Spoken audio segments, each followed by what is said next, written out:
When somebody has a stroke, in the basic terms, what happens is you lose oxygen to a part of your brain. What clinicians are trying to do at rehab settings is bring back that function back into the hand by rewiring the brain outside of those areas of the brain that has been affected. With virtual reality, we're able to tap into 4 to 5 of these neuroplastic principles at the same time to accelerate their progress. That's amazing. So instead of just being single-threaded, you're now addressing up to 5 things at the same time.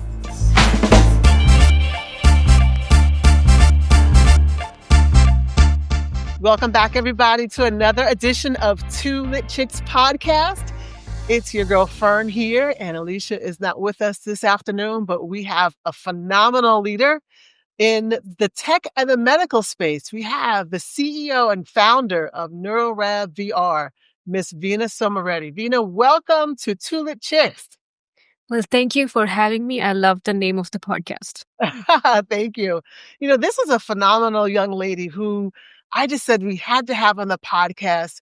She's done so many phenomenal things already in her career, and she's really leaned into a space that is adding value for patients, adding value for people, and she hasn't even scratched 40. She's not even anywhere close to being that. So let me tell you a little bit about her background, and then we'll get into a conversation that I think is going to be beneficial, especially for the work that she's doing that's adding, it's really touching the lives of so many people. So Veena is the CEO of Neuro Rehab VR. It's a healthcare startup. It's aimed at building virtual reality therapy and exercises for rehab. She's been accoladed and recognized as a top innovator in North Texas, Fast Company's world-changing ideas honoree. She's been featured in Forbes magazine and in Cosmopolitan magazine. She just recently was a recipient of National Science Foundation grant and one of the 10 startups chosen to participate in the first Amazon Healthcare Accelerator. She's putting her love of technology, her love of research and development all together for VR and AR, where she's really helping to connect technology and healthcare to enhance patient care and rehab. And I'm telling you, from the videos and looking at the work that she's done, everyone is so thankful and so appreciative of what you're leaning into. So Veena, I just want to say, first of all, girl, you are killing it. And you don't hear too often folks bringing medical and VR together. So talk to me a little about your journey. Like, you know, you went from PhD candidate to CEO, co-founder. Right. Tell us a little bit about that journey. Well, thank you so much for that introduction. And I am a big fan of you too and all the work that you've done. I know we've met a few times in, different events, and I've always been, inspired by you. Thank you for that. And thank you for that introduction too. Coming back, to my journey, I came into the United States about 12 years ago now, to do my master's in game design and development. And that's when I started to get into virtual reality, using VR for different use cases, but mostly for medical simulation and training for nurses in PPE equipment training, this personal protective equipment training. And that opened my eyes to I can use my computer science skills in healthcare. And I also was fortunate enough to be part of a internship at Intuitive Surgical that creates robots for surgery. So it helped me really understand my gaming skills and computer science skills can be used in this. So that started the journey into, yes, I want to use the skills I have to help people. That feels like a good cause that I can do for the rest of my life. And started thinking about how that can happen. And while I was still in school, I started to take classes in management in the Jindal School at UT Dallas, just to understand how it feels like and or everything that's related to starting a company, because my background has mostly been technical until then. So just wanted to start getting into it. And with this company, I received a email one day from a gentleman that wanted to add virtual reality for the patients at his clinic. And I felt like that was intriguing enough that I wanted to explore more. So I went to his clinic and started to build these therapy exercises for the patients at that clinic to help them get motivated, be engaged during the therapy process. And a lot of these patients were people that had strokes, brain injuries, spinal cord injuries, and their life has changed overnight sometimes, and they're trying to get back that limb function, which requires a lot of rehab and physical therapy. And that's pretty much how the journey started. Obviously, I can So one tell folks more during the.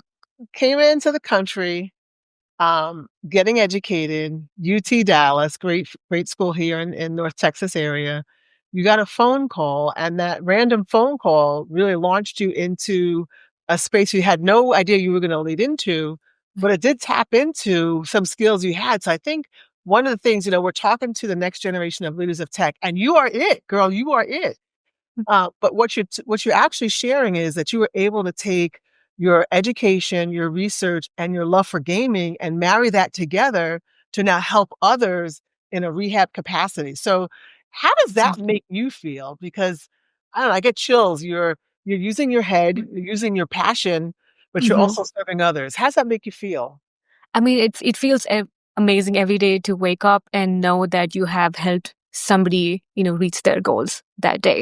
And we have completed more than, like 150 sessions from the last couple of years. So it's a lot of sessions and a lot of patients that have touched their lives. And if when you're working on a company or when you're working on a startup, you really need to be passionate about what Oh you're my doing because it's not an easy journey. So everything that comes with being a young entrepreneur and a woman in everything that you have to deal with, it makes it worth it for the impact that you're making All right, so now in the patients' lives. Yeah.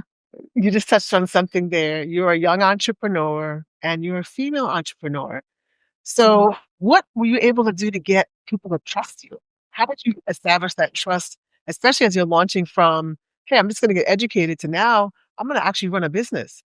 Right. I mean, it has been a long journey. So I've been doing this for a few years now. So in the beginning, I'm sure everybody looked at as, okay, this is a young, excited and enthusiastic person that's trying to build a company. And with hospitals and healthcare institutions, they believe on trust, longevity, and that's something that it's very important to them.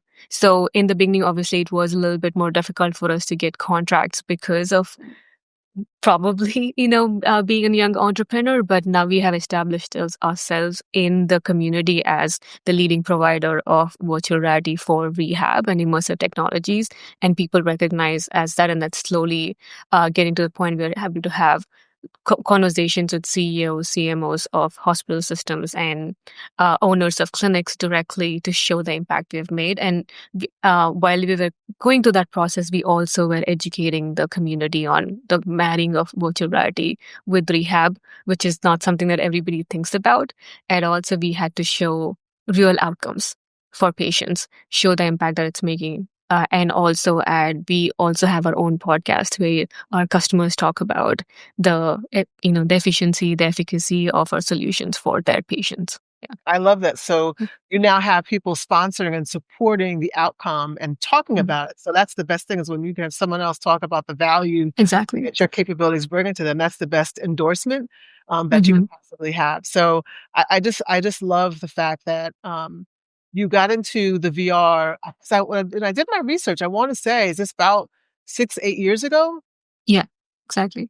So now it's gotten more, build more steam, and there's more momentum around leveraging these capabilities for a whole bunch of things outside of just gaming. But you really stepped into this space 6, 8 years ago and married the medical piece to it. And so I just think that was amazing to have that foresight to say, hey, I can not only do something I love, but I can show and provide a help tool for those who, are experiencing things in rehab. So talk to us about the neurodivergent side of this, because you said a little while ago that, folks had strokes. There's a lot of data that says, it takes a hard road and a Hmm. long time to actually recover from either a stroke or another neurodivergent um, capability Neurodiagnosis, yeah. that you might have. How has your capability and your tool sped up that process, Mhm. or is it just another avenue to take for folks to heal? So yeah, I mean that's a really good question. And what we do with our immersive technologies and AI powered technologies right now is really accelerate that process. So when somebody has a stroke, in the basic terms, what happens is if it's in you lose oxygen to a part of your brain, and that ends up with you having paralyzed on one side. If it if the left side of your brain is affected, you might have paralysis on the right side, and vice versa. And what clinicians are trying to do at rehab settings is bring back that function back into the hand by rewiring the brain uh, outside of those areas of the brain that has been affected or have died because of lack of oxygen. That's just one part of it. There's anoxic brain injuries. There's different kinds of brain injuries, and each one is different from each other. So the diagnosis and the level of function that you might lose is different. And we also have other diagnoses like spinal cord injuries, Parkinson's, MS, other neuro patients that we work with. So for all of them, it's all about repetitions and how much repetitions and movement that can you do over and over again to form those neural pathways in your brain, but also the muscle memory and gaining more muscle at the same time. So for our patients, there are about 11 neuroplasticity principles that shows that the more neuroplastic principles that you're able to add within a session, like task specific feedback or having intrinsic and extrinsic feedback. So with virtual reality, we're able to tap into 4 to 5 of these neuroplastic principles at the same time to accelerate their progress. Oh, so, And so it's working the area you have to fix as well as cognitive. Also, exactly. yeah, it's Mhm. multiple things that are getting addressed in one session. That's amazing. So instead of just being single threaded, you're now Exactly. addressing up to Right. 5 things at the same time. Is that what I'm hearing? And exactly. And with healthcare, what happens most of the time is if you go to a physical therapy session, the physical therapist is only concentrating on, you know, do this motion about 100 times, but you're not cognitively really involved in the process. But what we can do with virtual reality is put you in a scenario like a functional task where you're maybe picking up objects and putting it back. And if you do that 100 times, you're actually working on those functional tasks at the same time and cognitive tasks. And for the patients that we usually work with, we work with a lot of older patients that might have pain, fatigue, and because of the incident that they've had, sometimes they don't want to do therapy that day, and it's tedious for the clinicians to be able to try and engage and motivate them and get them through the therapy session, which is again connected to how reimbursement works. That have to complete their sessions for them to get reimbursed. So it's a lot to handle at once.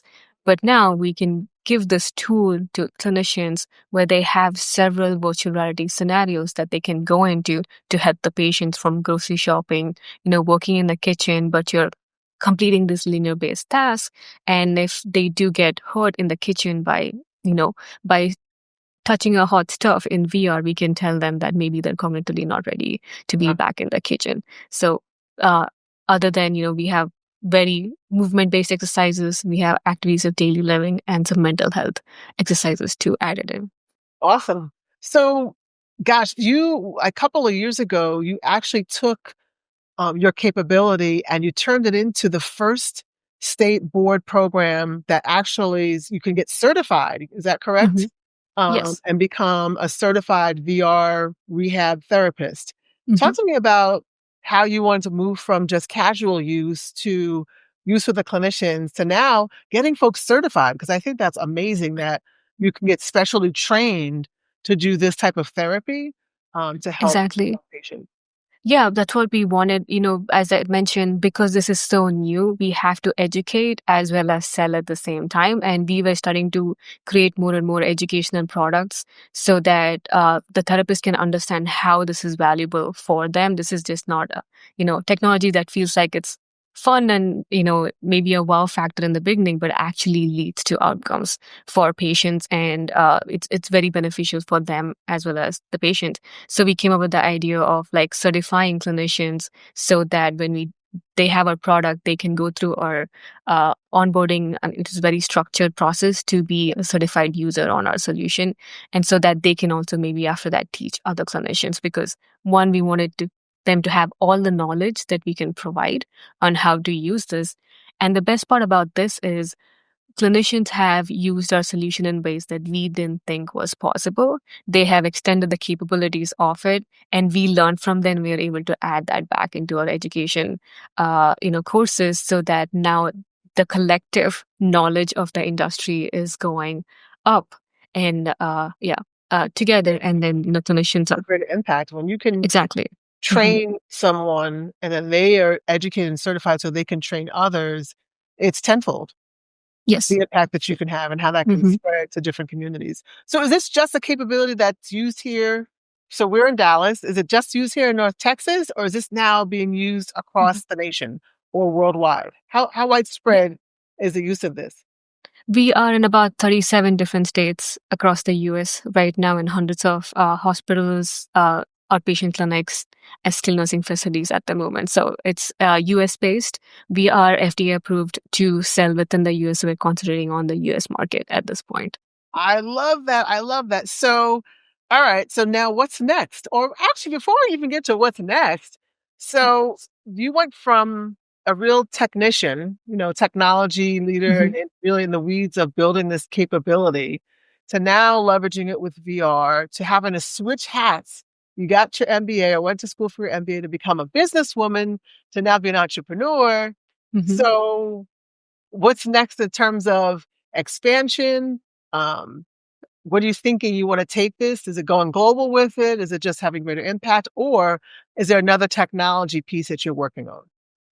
That's a good question. I actually did not do my MBA. I just took a couple of classes in UT Dallas. So yeah, everything that I've learned on the yeah, it would be nice. Everything that I've learned is been on the job.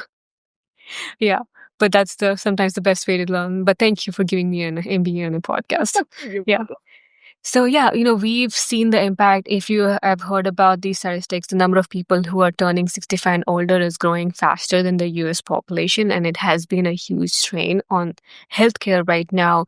The number of people that need care is going up, but the number of people who can provide care is going down sometimes, and that the ratio is just getting longer and longer. So there is a need for these technology solutions that can ease the burden from clinicians and doctors right now. And that's why we also added in our AI documentation tool so that therapists don't have to think about, the documentation they have to write after working with the patient. So we take care of it because we have the data from our solution and very precise data and what that patient did during a session. And on the same realm, we are providing a tool for clinicians to ease the burden that they have and the number of patients that they have to see per day. It only keeps going higher. So that's been the goal. And because of the impact that we're seeing, more and more hospitals can see the impact that we are having on their patients, their length of stay, the outcomes that they're able to provide, such that the patient is independent, can go back home. So our goal is to, make immersive therapy exercises a standard of care, uh, a norm for, all of the US and for the rehab settings that we work with. That's our biggest goal for the next couple of years. And given how quickly we're adapting to Gen AI, do you feel like that's going to be an accelerator? Will that further help how Mhm. quickly that capability is brought to life? Definitely. With AI, we're able to, as I said, create documentation, but there are other products that, we have in mind that can really accelerate and help personalize the therapy for each of our patients, because every patient is different. Their functional goals are different. And it's hard for the clinicians to creatively think about, how do I engage this patient for that 1 hour they have with them when they have to deal with 10 to 11 patients per day. And we can really help them with that process. All right, Veena, we're going to actually weave in a video from what you have out Okay. on YouTube to show your work in action.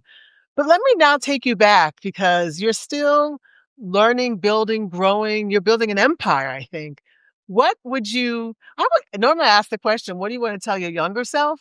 But girl, you're still young. So what do you want to tell your future self 5, 10 years out from now? What is it you want to look back and say, this was my legacy? What does that look like and feel like to you?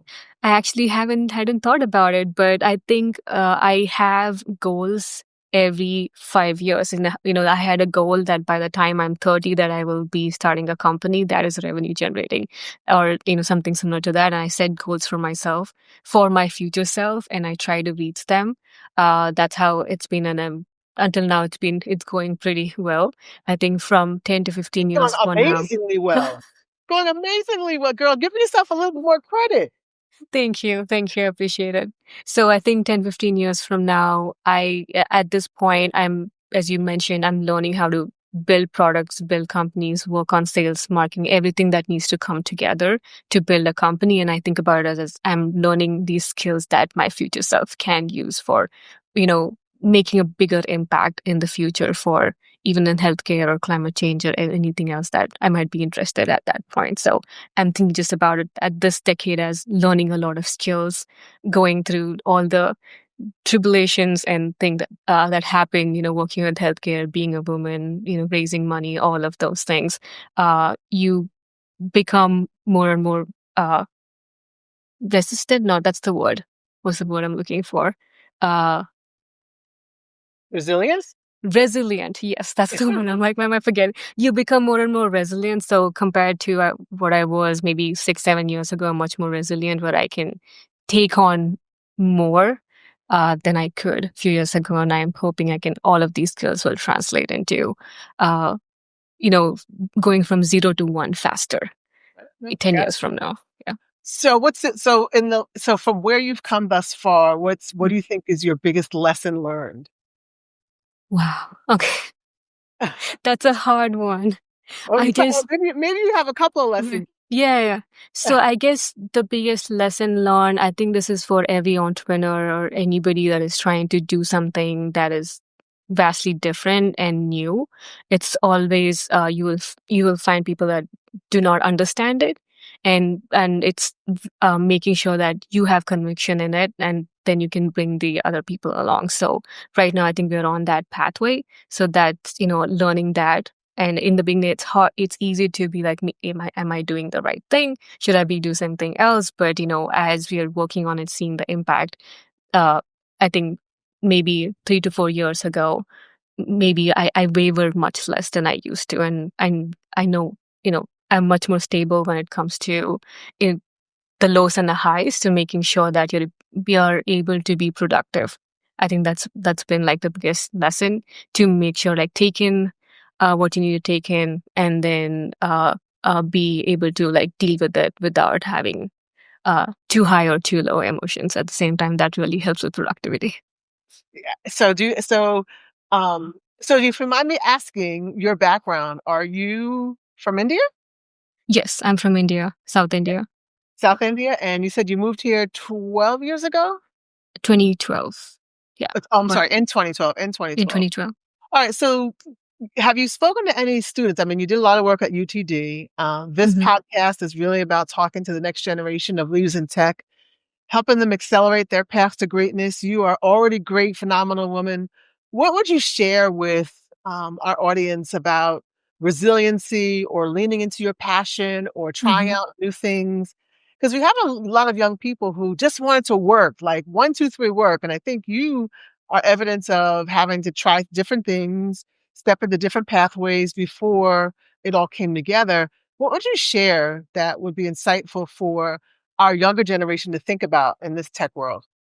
That's a good question. I do have still really good relationship with UT Dallas, the entrepreneurship and Blackstone Launchpad. So I do go back to do panels, speaking sessions there, and I worked with a few students that are probably preparing for the big idea competition on trying to help them as much as I can. So I usually tell them go take the chances, right?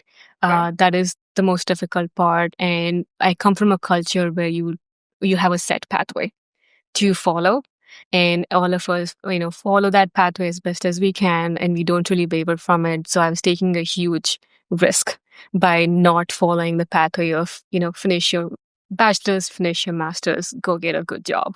It was very different from that pathway, but I do not regret uh, going on the path that I am right now, because I am learning more than I would in more probably a normal job. And I feel like if I had just had a 9 to 5 job, I would be thinking about what it would be like to be an entrepreneur and Right. building what I'm building right now. So very happy with taking the chance. And when you are young, you have less responsibilities as you grow older. So I think that's the best time to work on your passion, work on learning as many skills as you can that can help your future self. I love that. And so you took risks. How did your family feel about that? Because I have a number of Indian friends. I've been there several times, and it is education first, which you have that, but then it is and even it's job, education, job, family, build a Hmm. family, and you're kind of following a different pathway, which I think is tremendous and amazing that you've leaned into that early and not waited until your 50s or 60s to do that. But how did your family feel about it in the beginning, and how do they feel now? Now that you're Yeah. phenomenally successful? I can tell you now they're very proud of me. My father shares articles about me to everybody in the community in where we live, and I usually send if I'm featured on a newspaper or anything. I actually just take it back home and give it to them, so they put it up in and showcase it. They're really proud of me. In the beginning, and I've spoken about this before. I did not tell them I was starting a company, and Oh, they. Uh, secret. Yes, it was a secret because I I am non-confrontational most of the time, so I didn't want them to convince me out of it because I thought that could happen. So I just wanted to try it out. They found out when my brother saw an article about what I'm doing online, and they were proud of me. Definitely, yeah. I mean, they thought this was a job. They knew what I was doing, but I thought I was just an employee, but not actually running the company. Yeah. So they are now super proud. Anything you want to say to your parents? Because I know they're going to take this episode and share it with your whole community. Anything you want to say to your parents? Yeah, I guess I know my father. He did everything that got me here, right? Was able to like let me go to the U.S. And it's also a stigma in India to send girls out of the country on their own. So I'm very glad my dad did that, and my parents and my brother, they've been such huge proponents once they knew what I was doing, and also have supported me in so many different ways to actually and not part of the success of this company. Yeah. Awesome. Awesome. So how can people connect with you now? Do you have different platforms where you connect with folks either socially or, related to neurodivergency or who want to maybe leverage your capability? Do you have a website? Do you have a handle? How do we get in touch with Veena Somareddy? Yes, of course. So the company website is neurorehabvr.com. It's the same handle, neurorehabvr.com neurorehabvr for Instagram, Facebook, Twitter, which is x.com, and LinkedIn. But I mostly am on LinkedIn. I really don't use the other, platforms personally. So you can find me on LinkedIn, look for Veena Somareddy, and you should be able to find me. So Veena, how does Veena have fun? What do you That's a do? good question. I have a lot of plants, as you see, Okay. and I am growing a vegetable garden out there with some jalapenos. One of the things that I started to work on is watermelons. I'm seeing if I can actually make a watermelon this year. So that's something that I work on, and I do go to the gym as much as I can, so that Well, I have to, I have hopefully. I have to gift you with a fern. I don't see a fern back there. Do you I have a fern? actually don't have a phone. That would be great. What? Yeah, that's a good one. Yeah. I I will somehow don't have a phone. I should get I one. will gift you with a fern so it can grow and blossom in your background as well, as your so wait, watermelons, do they grow in the wintertime? When do they grow best? It's usually in the summer. I have one that's almost struggling, but it's this big. So that's the biggest You're at gonna this make it point. So I'm watermelon. going to call myself a level 1.0 watermelon farmer at this point. So it's, yeah, Okay, so you like to grow things and mature yeah. things clearly in the work that you're doing. In the watermelon, the baby watermelon, and the plants in your background. You are a builder, you're a maker, you're a founder, and you're a CEO, all wrapped up into a beautiful young lady who is blazing the trail, not just for today, but for the future. And I would say you're already giving back because you're making sure the capability you're bringing to life with this virtual reality helps people faster, helps people recover, and I just think that's absolutely amazing. So before we end, this is a quick 30-minute session. Before we end, I always give a lightning round. And Okay. so the lightning round is just a couple of fast spitfire questions. And you Okay. respond Again, with thank you so much for all those kind words. I'm like, that was a really good package. I feel good about myself. you should, girl, you should feel good about yourself. You're amazing. You're phenomenal. You are blessed beyond measure. All right, here's our lightning round. You ready? Okay. Yes. Sports or movies? Sports or movies? Yeah. Movies. Beach or mountains? Oh, wow. That's a hard one. Mountains. Cricket or football? Cricket. Painting or dancing? Painting. Painting. All right, well, we learned a little bit about Veena Somareddy. She is the CEO of Neuro Rehab VR. She is a phenomenal young lady who's running a business here in the North Texas area, but has a capability that can go across the United States and help people who are rehabbing themselves. And so I think there's a lot more to come from Veena and her organization and company. This is just one space they've leaned into, but I think she has some things lined up. I see her head kind of spinning there. So I think we're going to be seeing a lot more of Veena and Neuro Rehab in the coming years. Thank you so much for being today's Lit Chick. You're a leader in tech. Thank you. I feel cool now. Yeah. And thank you so much for having me on this podcast. It was delightful. Thank you. Thank you. Thank you. So the rest of you continue to listen, like, subscribe, and you too can be a lit chick. Just stay lit. See you later. Bye-bye. Bye. Thank you for joining us today. Listen, like, subscribe at Two L.I.T Chicks Podcast. Remember, stay curious, stay bold, and always stay lit.